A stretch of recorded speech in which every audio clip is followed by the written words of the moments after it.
¿Qué tal, amigos amantes del bonsái? Y bienvenidos a mi taller del bonsái.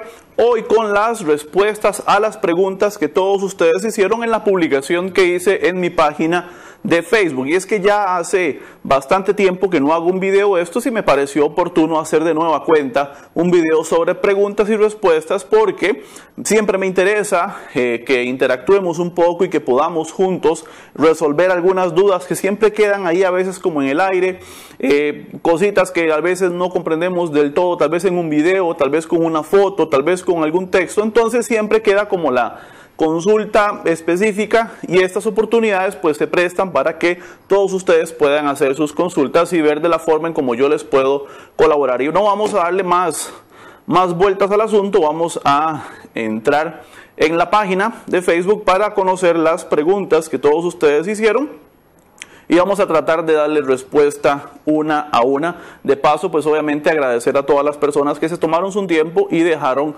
su pregunta por acá. Vamos a ir trabajando de abajo hacia arriba, de acuerdo a las personas que hicieron la pregunta de primero.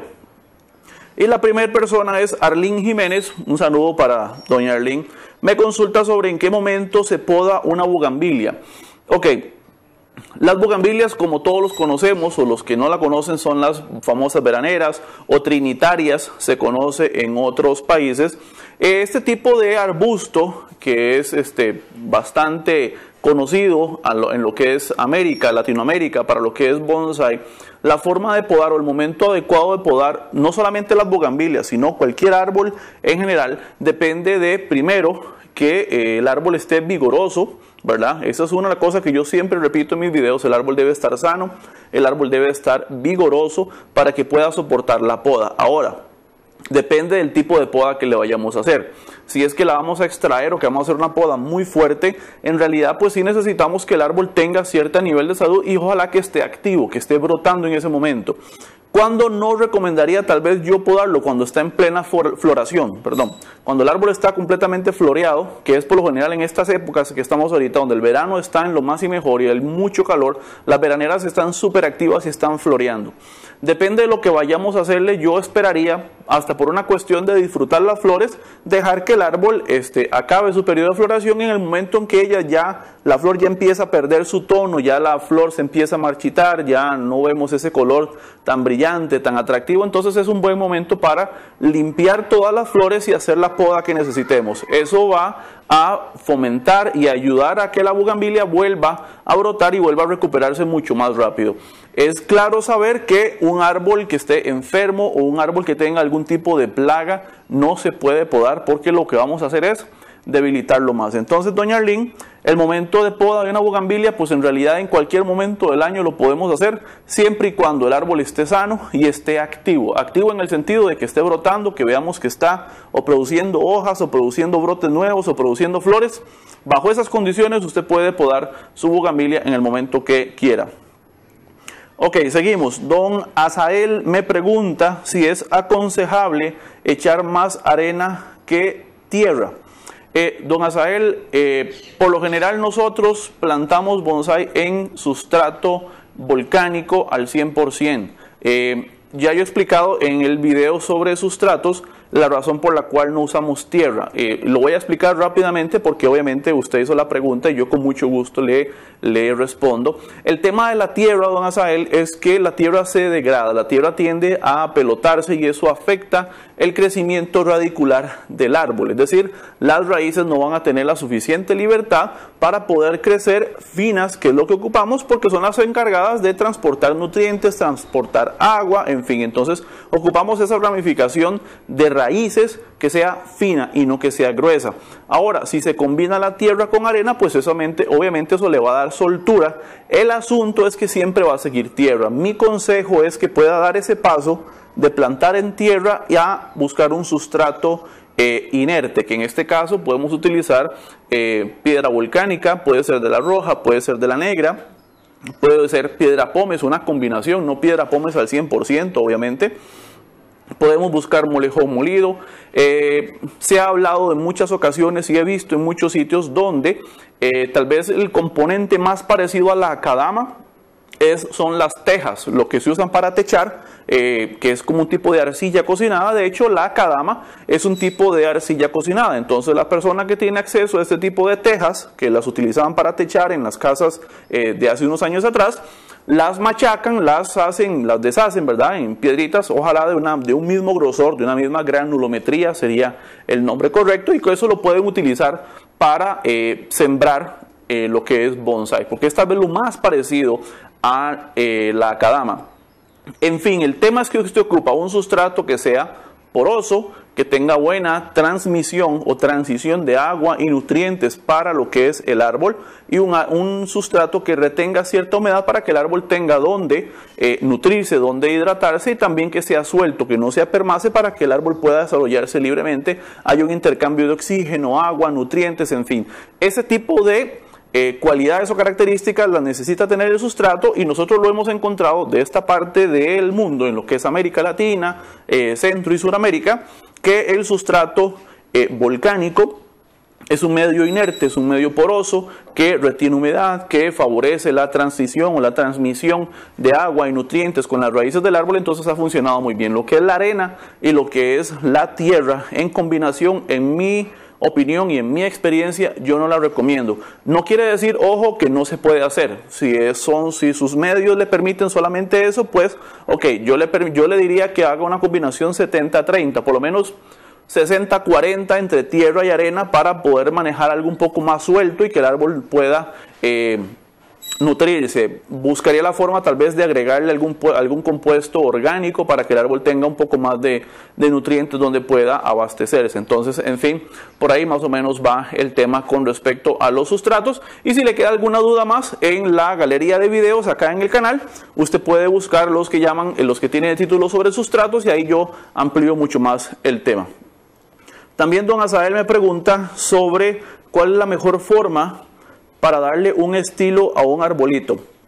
Ok, la mejor forma para darle un estilo a un árbol, don Azael, va más que todo en su capacidad de diseñar y en lo que el árbol le permite realizar. Explico un poco más en fondo eso. Hay algunas personas que cuando están iniciando en esto solamente les sale bien, hablemoslo en la realidad, les sale bien solamente un estilo, o solamente se familiarizan con un estilo porque es el que mejor les sale, y no quieren adentrarse en otros estilos un poco más demandantes porque no saben lograrlo, porque tal vez les queda mal. Entonces ahí va un poco cuando me refiero a la pericia o a la capacidad de la persona que esté trabajando el árbol. Y lo segundo es lo que el árbol les permita crear. Si es un árbol muy grande, con muy pocas ramas, pues en realidad no hay mucho que se pueda hacer, no hay mucho que se pueda lograr en el árbol. Depende mucho de lo que el arbolito tenga, del material que usted tenga para trabajar. Hay árboles con muchas más ramas, con muchas más posibilidades para buscar ángulos, para buscar formas. Recuerde que a la hora de trabajar un estilo para un árbol debemos pensar en el frente, debemos buscar conicidad, la mejor base, es decir, donde el árbol se vea lo más ancho posible, que muestre la mejor línea de movimiento, que describa una perfecta línea, una línea bonita, una línea atractiva, un movimiento bastante atractivo para lo que es el diseño, y luego la posición de las ramas, diferentes posiciones, diferentes estructuras más adentro, más afuera, en fin, para poder darle al árbol una silueta lo más natural posible, lo más estéticamente correcta que se pueda realizar. Entonces, devolviéndome a su pregunta, la mejor forma para darle un estilo a un árbol debe ser una combinación de sus conocimientos, sus habilidades y lo que el árbol le permita crear. Ahora, no quiere decir con eso que un árbol muy largo, muy recto, no se le puede hacer más que seguirlo largo y recto, no.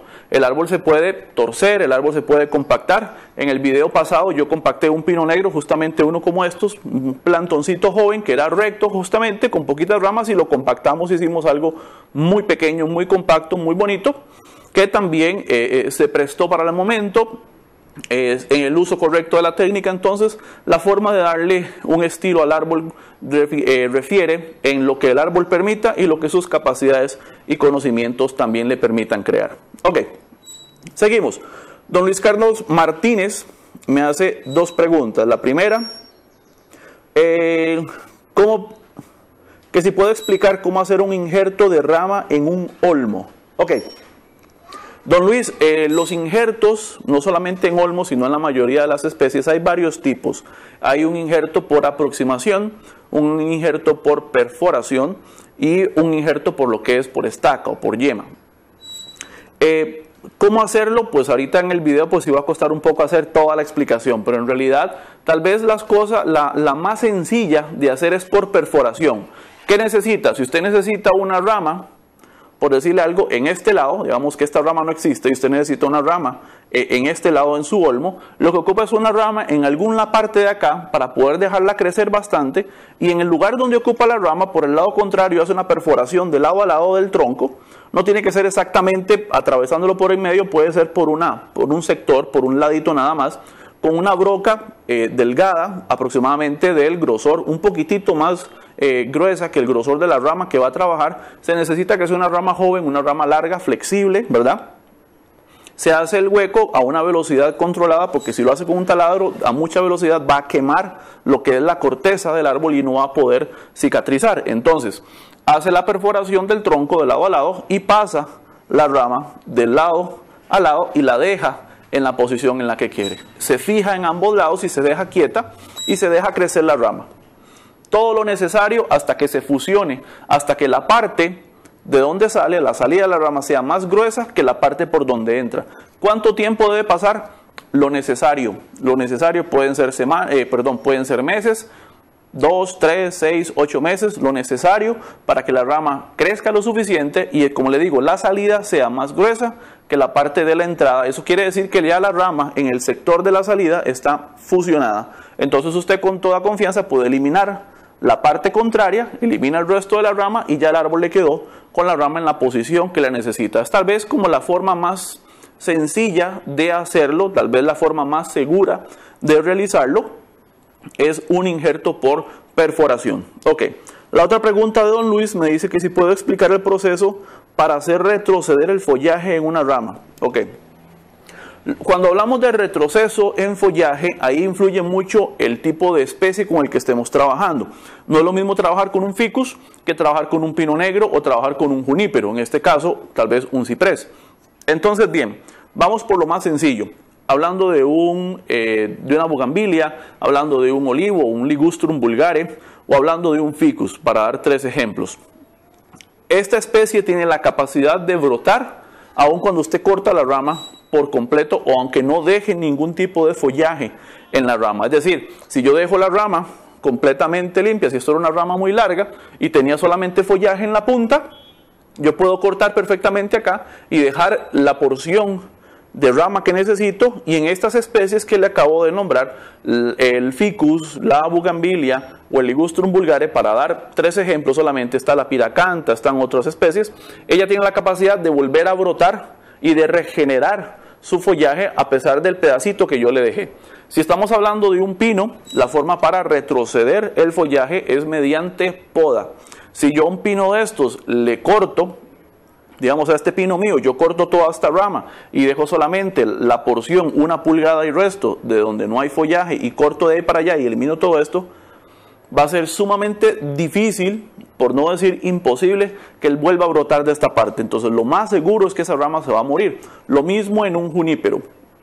Si yo en un junípero elimino todo el follaje y corto y dejo una porción de rama solamente lo más cercana al tronco y corto lo demás, es muy improbable, es muy difícil que por ahí vaya a brotar de nuevo follaje. Entonces, ¿por qué la forma de reaccionar de estas especies en particular es así? Entonces, si yo necesito ir retrocediendo follaje, yo voy cortando, hablando de nuevo en lo que es pinos y juníperos, yo voy cortando las partes apicales, que son las puntas de las ramas, para obligar al árbol a ir brotando poco a poco hacia adentro. Hay un video que yo tengo que se llama Trabajando un gran junípero, que yo hablo justamente de cómo retroceder el follaje. La rama estaba muy larga y había follaje en la punta. Entonces yo voy retrocediendo el follaje, pero siempre dejando verde en la punta de la rama para ir obligando al árbol poquito a poco a generar cerca de donde está ese verde nuevos brotes que me vayan a servir para ir eliminando los viejos, dejando los nuevos, podar los nuevos, que salgan nuevos, y ahí voy poco a poco retrocediendo el follaje. Es una tarea un poquito larga, es de paciencia, es de tiempo, ¿verdad? Porque a diferencia de las otras especies, los ficus, las veraneras, los ligustrum, las piracantas, en fin, esas especies brotan muy rápido, muy rápido, y es muy sencillo retroceder follaje. Pero si hablamos de esta especie o de juníperos, el proceso es diferente, es un poco más largo. Entonces, primero necesita saber o conocer la especie con la que está trabajando. Siempre lo digo, antes de trabajar una especie, primero conózcanla, sepan cómo se comporta, sepan cómo reacciona a diferentes cosas, como por ejemplo la poda, ¿verdad? Para saber cuál es el procedimiento adecuado para retroceder follaje en una especie. Ok. Don Carlos Bautista me dice, ¿cómo puedes provocar nuevas brotaciones en un tronco donde no existen? Ok, don Carlos, de nuevo similar a la pregunta de retroceso de follaje en ramas. Cuando necesitamos provocar brotaciones nuevas en un tronco, propiamente igual, depende de la especie. Hay especies que su naturaleza, por decir los Ligustrum vulgare o los olivos, como se conoce en mi país, el olivo de cerca, ellos tienen la particularidad que brotan en cualquier momento por donde quieran. Lo mismo las piracantas. Una de las formas más sencillas para lograr brotaciones es mediante el defoliado. Cuando usted defolia un árbol por completo, ¿verdad? Ojo, si la especie permite el defoliado completo. Pinos y juníperos no permiten defoliado completo, pero si estamos hablando de una especie que sí lo hace, cuando yo defolio por completo el árbol, la estimulación a la brotación nueva, el árbol no solamente lo hace por donde quedaron las ramas sin hojas, sino que muchas veces él se estimula a brotar por otros lugares donde no había brotación. Entonces, otra forma de lograrlo es recortando un poco las ramas. Si cuando yo defolio dejo la yema apical o dejo una hoja en la punta, la rama va a continuar alargando su crecimiento en lugar de retroceder la brotación. Pero si yo despunto las ramas, la brotación va a empezar a retroceder y va a empezar a brotar por otros lados y también del tronco. Eso es una cuestión, como le digo, depende de la especie, depende de la salud del árbol, del vigor que tenga, ¿verdad? Eso va a permitir una mayor o una menor brotación. Ok. Don Carlos Rojas me pregunta, ¿cuál es el tiempo idóneo para un acodo aéreo en Costa Rica? ¿Cuáles son los mejores meses para dicho proceso? Don Carlos, un saludo. En cuanto a lo que son acodos aéreos, la mejor época es justamente esta en la que estamos, iniciando abril, más o menos como a finales de junio. Entre abril y junio, en estos 2-3 meses, es un buen momento para hacer lo que son acodos aéreos, para hacer injertos, para hacer podas drásticas o podas de formación, para extraer árboles, para hacer esquejes, en fin. Esta época de calor intenso es lo que estimula a los árboles a seguir creciendo en esta parte en Costa Rica. Entonces estamos en un buen momento para realizar lo que son acodos aéreos. De hecho, tengo pendiente, ahorita en estos próximos videos que vienen, va a haber uno sobre el acodo aéreo para que usted también esté pendiente y lo pueda ver, y de pronto le quede alguna duda por ahí, la pueda evacuar en ese video. Ok. Don Minor Gutiérrez me pregunta, al trasplantar un ficus, pero que tiene raíces muy gruesas, ¿es recomendable cortarlas? Ok. Don Minor, cuando usted trasplanta un ficus, obviamente no hay raíces que sobren. O sea, cuando usted trasplanta un árbol y está trabajando un árbol, por lo general no hay raíces que sobren, pero sí debemos construir una adecuada ramificación en cuanto a raíz, porque lo que usted ve acá es el resultado de lo que hay acá adentro. Por lo general los ficus que conseguimos acá en Costa Rica son ficus en viveros que han estado mucho tiempo en bolsas grandes o en macetas plásticas muy grandes, han estado por muchos años para engrosarlos, ¿verdad? Entonces las raíces, cuando uno lo saca, es una raíz larga o un montón de raíces largas en circunferencia arrolladas al exterior en la circunferencia de la maceta. Entonces obviamente cuando sacamos aquello, son raíces de medio metro de largo que nunca van a entrar en una maceta como estas, por decir un ejemplo. Entonces necesitamos, cuando hacemos el primer trasplante, pensando traer un arbolito del vivero a traerlo algo para entrenamiento, yo siempre recomiendo en mis talleres y en mis cursos cortar únicamente lo estrictamente necesario para que el árbol lo podamos meter en la maceta de entrenamiento. Ahora usted me va a decir, Jonathan, no está seleccionando, no está revisando raíces. No, obviamente debe haber un proceso de revisión para saber qué raíz está trabajando y qué raíz no. Hay raíces gruesas, muy largas, que lo que tienen son 4 o 5 raíces muy finas. Esa raíz no está aportando mayor cosa al árbol y se puede eliminar. Pero si tenemos una raíz relativamente gruesa con una gran cantidad de raíces finas en su extremo, Obviamente es una raíz muy activa, es una raíz que tiene mucha participación en cuanto a lo que es nutrición y transporte de agua y nutrientes en el árbol, entonces no podemos cortarla de un solo tiro. Ahora, si hablamos de un ficus, un ficus precisamente le puede dejar únicamente vestigios de raíces y ese el árbol va a producir de nueva cuenta raíces finas y el árbol va a prosperar, porque el ficus su naturaleza es así, el ficus es sumamente fuerte, pero si quiere tomarse el cuidado, como le digo, es buscar cuál raíz está significativamente activa y cuál no está del todo influyendo en lo que es la nutrición del árbol. Entonces, bajo esas premisas, bajo esos conceptos, podemos tomar decisiones y saber qué cortar y qué dejar o qué desarrollar para un futuro trasplante, ir eliminando poco a poco. Ok. Doña Ana Cristina me pregunta, ¿cuáles raíces se deben cortar cuando se trasplanta un arbolito? Bueno, lo acabo de responder con la misma pregunta de don Minor, doña Ana Cristina, ya ahí más o menos le queda explicado. Don Azael me pregunta también, ya me ha hecho otra pregunta más abajito, me dice que él no tiene posibilidades de comprar herramientas de bonsai y que si puede utilizar tijeras, alicates normales y si puede usar alambre de amarre o alambre de que usan en construcciones. Ok, don Azael, yo hace más de 10 años me dedico a esto y cuando yo inicié con unas tijeras normales, de esas que venden en las librerías, que venden en las ferreterías, y inicié con una cortadora electricista. De hecho, yo esas tijeras y esa cortadora la tengo todavía en mi caja de herramientas a manera de recuerdo de cómo fue que empecé. Obviamente aquí hay un tema un poco que se ha hablado mucho en algunos sitios, en algunas redes sociales, sobre si es necesario o no hacer la inversión de herramientas especializadas para bonsai, porque existen alternativas mucho más baratas, mucho más cómodas de precio con las que usted puede trabajar también. El tema es que no es que si se puede o no se puede. Yo siempre he dicho dentro de lo que sus posibilidades le permitan. Si usted solamente puede o yo solamente puedo adquirir o costearme un alicate electricista y unas tijeras que venden en la ferretería, pues bien, trabajamos con eso. El tema es la precisión y la eficacia o la eficiencia en el trabajo que van a dar las herramientas especializadas. Pero no quiere decir tampoco con eso que sin eso usted no puede hacer bonsai. Bonsai es una técnica, bonsai es un arte y la expresión del arte difiere mucho del artista, ¿ok? Entonces las personas pueden ver bello esto, otras personas lo pueden ver feo, pero no quiere decir que está bueno o malo. Lo mismo con la aplicación de las herramientas. Obviamente, si nos vemos en otro ámbito, no es lo mismo para un pintor trabajar con unas herramientas muy baratas que trabajar con pinceles especializados. Es exactamente lo mismo, se aplica igual en cualquier expresión de arte. Lo mismo un instrumento musical que lo venden en una librería que ir a comprar una guitarra a una tienda donde las hacen a mano, donde la calidad es mejor, donde la madre es diferente. En fin, el instrumento o la herramienta no es el punto tan importante, pero sí influye mucho en el resultado final. Usted puede empezar con lo que tenga a mano, obviamente, ojalá y esperamos que algún día pues tenga la posibilidad de adquirir las herramientas necesarias para bonsai, para que usted pueda ir trabajando y mejorando y ver la diferencia entre una y otra, ¿ok? Y lo mismo con el alambre. El tema de los alambres, en el caso, digamos, los alambres de amarre, pueden llegar, si usa algún tipo de acero, alguna cosa así, puede llegar a oxidarse y ese óxido puede dañar el árbol.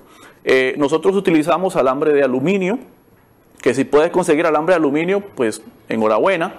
Si consigue alambre de cobre, el alambre de cobre lleva un proceso de cocinado y otra serie de cosas para prepararlo para trabajar con bonsai, pero he visto personas en muchos países donde, bueno, no tienen posibilidad de comprar el alambre para bonsai y utilizan de estos alambres eléctricos y hacen otra serie de cosas, otras personas prefieren utilizar mecate.